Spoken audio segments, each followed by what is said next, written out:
उत्तर प्रदेश के अमेठी में प्रशासन और अधिवक्ताओं के बीच टकराव चरम पर है। मुसाफिर खाना तहसील में आज उस वक्त हड़कंप मच गया जब सैकड़ों की संख्या में अधिवक्ताओं ने एसडीएम के खिलाफ मोर्चा खोल दिया। वकीलों ने न सिर्फ कामकाज ठप किया बल्कि जमकर नारेबाजी भी की। अधिवक्ताओं का आरोप है कि एसडीएम मुसाफिर खाना का व्यवहार उनके प्रति अपमानजनक है। वकीलों का कहना है कि एसडीएम न केवल उनके साथ अभद्रता करते हैं बल्कि भ्रष्टाचार को भी बढ़ावा दे रहे हैं। लंबे समय से पेंडिंग मामलों और प्रशासनिक मनमानी से वकीलों में भारी आक्रोश है। अधिवक्ता का बयान, हम यहाँ न्याय के लिए आए हैं, लेकिन जब अधिकारी ही तानाशाही पर उतर आए तो वकील चुप नहीं बैठेंगे। एसडीएम साहब का रवैया ठीक नहीं है, भ्रष्टाचार चरम पर है। अब तक इनका तबादला नहीं होता या माफी नहीं मांगते, हमारा प्रदर्शन जारी रहेगा। विरोध प्रदर्शन के कारण तहसील का सारा कामकाज ठप रहा, जिससे दूर दराज से आए फरियादियों को भी दिक्कतों का सामना करना पड़ा।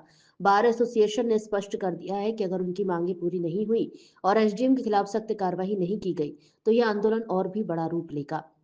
अब देखना ये होगा कि जिला प्रशासन इस मामले को शांत करने के लिए क्या कदम उठाता है। क्या वकीलों की शिकायत पर एसडीएम के खिलाफ कोई कार्रवाई होगी या फिर यह गतिरोध यूं ही बना रहेगा। वंदे भारत से नौशाद खान की रिपोर्ट।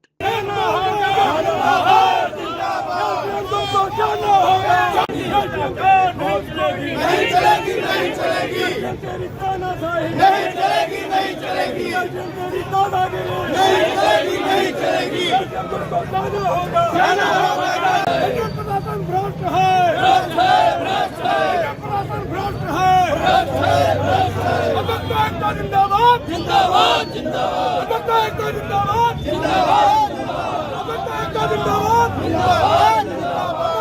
जिंदाबाद जिंदाबाद। अब तो यह स्पष्ट है, प्रशासन भ्रष्ट है। अब तो यह स्पष्ट है, प्रशासन भ्रष्ट है।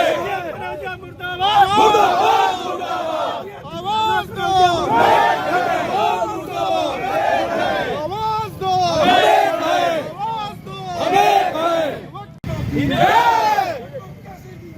जिंदाबाद जिंदाबाद।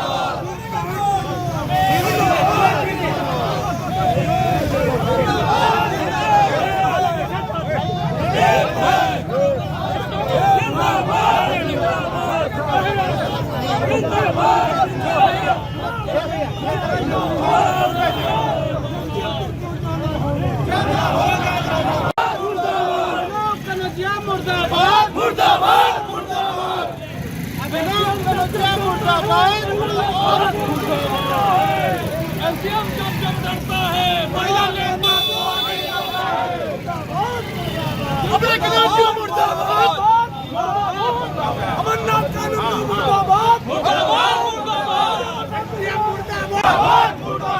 एसडीएम मुसाफिर खाना मुर्दाबाद, तहसील में दलाली बंद करो, बंद करो, बंद करो। कनौजिया मुर्दाबाद, मुर्दाबाद, गली गली में शोर है, गली गली में शोर है, गली गली में शोर है, चोर है भाई, चोर है, चोर है भाई, चोर है।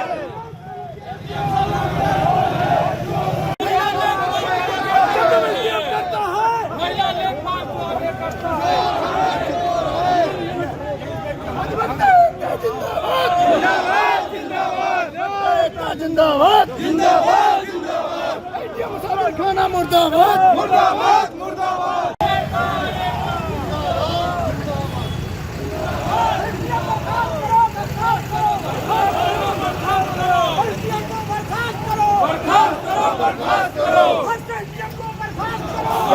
देखिए, सबसे पहले ये कहेंगे कि हम उस समाज से हैं, अधिवक्ता समाज से, जो समाज भारत को, आप जैसे पत्रकारों को और भारत के प्रत्येक नागरिकों की रक्षा के लिए, भारत में आजादी दिलाने के लिए हम अंग्रेजों से लड़ गए।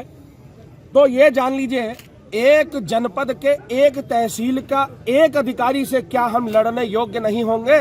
हमारी आवाज जब शांतिपूर्ण तरीके से हम दरख्वास्त कर रहे थे, क्योंकि हमारा जो हथियार है वो सिर्फ और सिर्फ हमारी कलम है, हम कलम के सिपाही हैं। जब हम शांतिपूर्ण तरीके से, हमारे माननीय अध्यक्ष जी, हमारी यहाँ की बार, यहाँ का प्रत्येक क्रांतिकारी अधिवक्ता आप पीछे देख सकते हैं, इनके सीने में पीड़ा है और जब इस पीड़े को बयां करने के लिए ये गए वहां के अधिकारियों के पास, तो अधिकारी उल्टा शोषण करके यहाँ गुंडागर्दी करता है।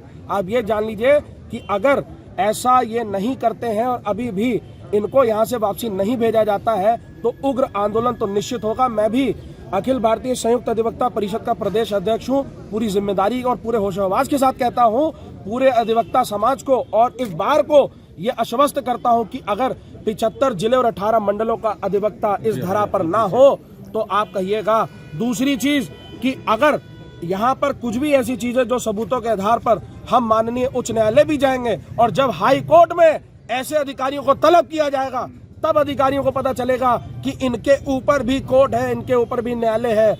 और जब शासन नहीं सुनता, प्रशासन नहीं सुनता तो देश की कोर्टें सुनती हैं और जब कोर्ट अपना फैसला सुनाती है तब इस जैसे भ्रष्ट अधिकारियों को फिर से अपनी जो भी कलम का वो दुरुपयोग कर रहे हैं वो समझ में आ जाता है कि घोड़े को चारा खिलाना है या आम गरीब मजलूम जो इधर गांव का वादकारी आ रहा है, एक सम्मानित अधिवक्ता आ रहा है, उसकी आवाज को बुलंद करके वहां तक पहुंचाना है और सही ढंग से आदेश पारित करना है। ये बात ध्यान रखिएगा कि अगर इधर का एक भी अधिवक्ता को यहाँ का अधिकारी जो डंडा दिखाने की कोशिश करता है और इधर एक पत्र भी मेरे हाथ में लगा जहाँ पर कोर्ट उतारने की बात करता है, उन्हें खुली चेतावनी देते हैं आपके चैनल के माध्यम से, पूरे प्रदेश के एक एक अधिवक्ता के माध्यम से कि भले उत्तर प्रदेश में एडवोकेट प्रोटेक्शन एक्ट ना लागू हुआ हो लेकिन हमारा संगठन अभी भी इतना मजबूत है कि इन जैसे भ्रष्ट अधिकारियों को उनको धूल चटा देंगे और उनसे ईंट से ईंट बजा देंगे। ये वादा है और ये क्रांतिकारी वादा एक अधिवक्ता का है और इस एक अधिवक्ता के साथ पूरा प्रदेश का अधिवक्ता है और एक एक अधिवक्ता की आवाज है। अधिवक्ता एकता जिंदाबाद, अधिवक्ता एकता जिंदाबाद। तमाम आरोपों के बाद भी कौन इनको बचा रहा है कि बार बार यहीं पे पोस्टिंग इनकी होती है? साहब, कहने का मतलब है कि राजनीतिक दबाव हो चाहे पैसों का प्रभाव हो, लेकिन एक चीज जान लीजिए कि अधिवक्ताओं की कलम के आगे कोई टिक नहीं सकता। ये बार एसोसिएशन इतनी सशक्त है, हमारे माननीय अध्यक्ष यहाँ का प्रत्येक एक एक अधिवक्ता इतना सशक्त है कि वो ऐसे भ्रष्ट अधिकारियों को ये ईंट से ईंट बजा देगा। कारागाह बना लिया है, यहाँ इस तहसील की बोली लगती है, बोली लगा कर ये बार बार तीसरी बार यहाँ आए हुए हैं, कभी न्यायिक तो कभी प्रशासनिक, ये बार बार यहाँ आते हैं बगैर रिश्वत लिए, कोई आदेश नहीं करते हैं। जिन पत्रावलियों में 4 तारीख नहीं है तो उसमें 3 तारीख 2 तारीख को आदेश पारित कर देते हैं। चकबंदी गांव में जहाँ भी दफा 80 की कमर्शियल की कार्यवाही नहीं हो सकती है वहाँ 15 बिस्वा 1 बीघा 10 बिस्वा गरीबी से अधिक का जहाँ खेती बागबानी है, खेती हो भी रही है, वहाँ का मन चाहे 10-10 5-5 लाख रुपए ले करके वहाँ पर ये कमर्शियल कर देते हैं, आकर्षित कर देते हैं और अधिवक्ताओं को ये कहकर खारिज कर देते हैं कि गांव चकबंदी प्रक्रिया के अंतर्गत है, इसलिए यहाँ पर 81 की कार्यवाही नहीं होगी। हमारे पास सबूत हैं, सब सबूत रखे हुए हैं, रिकॉर्ड रखे हुए हैं, सारी नकलें आदेश के द्वारा किए हुए रखे हैं। यहाँ तक कि 100 पत्रावलियाँ खारिज कर देते हैं पोर्टल पर ये दर्ज करने के बाद भी, यहाँ तक कि कुछ नहीं करते हैं, ऑर्डर शीट भी नहीं लेते हैं। गांव सभा के तालाब बंजर खलिहान पर कब्जा कराते हैं। इनके चहेते दलाल जो शाम को 6:30 बजे से 7-8 बजे रात 9 बजे तक यहाँ बैठे रहते हैं, वाइन पार्टी इनकी चलती है।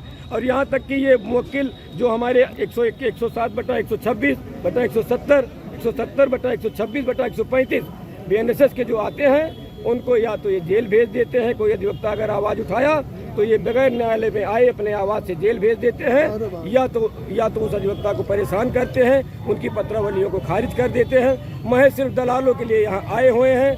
बंजर और कीमती जमीन जो प्लाटिंग का काम करते हैं उनसे बंजर तालाब और नवीन पट्टी भूमि पर सड़क बनवाते हैं, या तो यहाँ वो कब्जा करा देते हैं। अगर कोई हमने आवाज उठाई तो महिला लेखपाल को आगे करके अधिवक्ताओं के ऊपर दुराचार छेड़खानी का मुकदमा लिखाने की धमकी देते हैं। उस महिला से बाइट कराते हैं, उसकी बाइट आप सुन लेंगे तो उसका बाइट इंटेंशन जाहिर हो जाएगा। ये अपने लेखपाल अमीन से अधिवक्ताओं को गाली गुप्ता भी दिलाया है, उकसाया है, मारने के लिए दौड़ाया है, कलम छीन लिया है, मोबाइल फोड़ डाला है छीन करके। जोरदार प्रदर्शन किया गया, क्या मांगे हैं? यदि मांगे नहीं मांगी गई तो क्या करेंगे आप?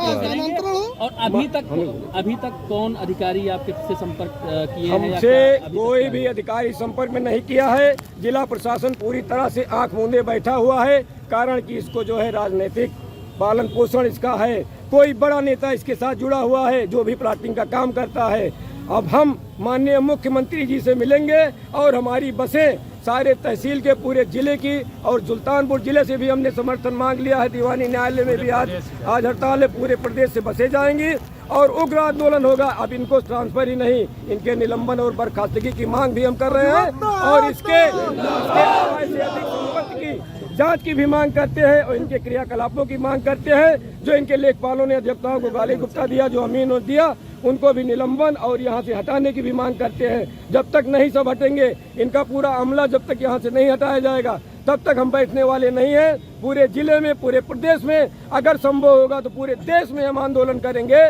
कहीं भी अधिवक्ता पीछे नहीं है। अधिवक्ता को कमजोर न समझे, अधिवक्ता कमजोर नहीं है। सिर्फ अधिवक्ता पढ़ा लिखा शांत प्रिय व्यक्ति है और कलम का पुजारी है। कलम का पुजारी होने के नाते हम लड़ाई झगड़ा विवाद नहीं करते हैं। हम तो गफलत में थे कि अपना शांतिपूर्वक धरना प्रदर्शन प्रत्येक दिन की बात 3 दिन से चल रहा था, चौथे दिन भी हमारा चलेगा। लेकिन हमें ये नहीं था कि एसडीएम महोदय अपने पेशकार, चपरासी, अमीन, लेखपाल, कानूनगो को सबको लेकर के और बहाना बताते एसआईआर चल रहा था। क्या एसआईआर में अमीन की ड्यूटी लगी है? क्या एसआईआर में न्यायालय के पेशकार की ड्यूटी लगी है? क्या चपरासी की ड्यूटी लगी है? ऐसा कुछ नहीं है, ये झूठ बोल रहे हैं। इसी न्यायालय में लगे, आसपास लगे कैमरों से जांच कराई जा सकती है। ये कभी भी ना तो जन सुनवाई करता है, ना तो जनता की कोई समस्या का निराकरण करता है।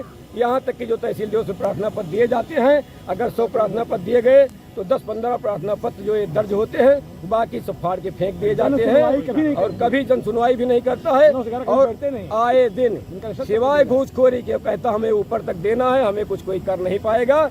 ऊपर तक हम देते हैं और कहता किसी अधिकारी के पास घोड़ा है, हम वहाँ तक की उसकी भी व्यवस्था हमको करनी पड़ती है। में घोड़े के नाम पर घोड़े के नाम पर के लिए जो है 1,500 रुपये लिया जाता रिश्वत लेता है कि वहाँ चना देना है। किस अधिकारी के पास घोड़ा है? आप लोग पता करिए कि कौन सा जिले का अधिकारी पास घोड़ा जिसके लिए यहाँ खुल्ला चिल्लाता है और चना की व्यवस्था के लिए घूसखोरी की बात करता है। ये मुझे नहीं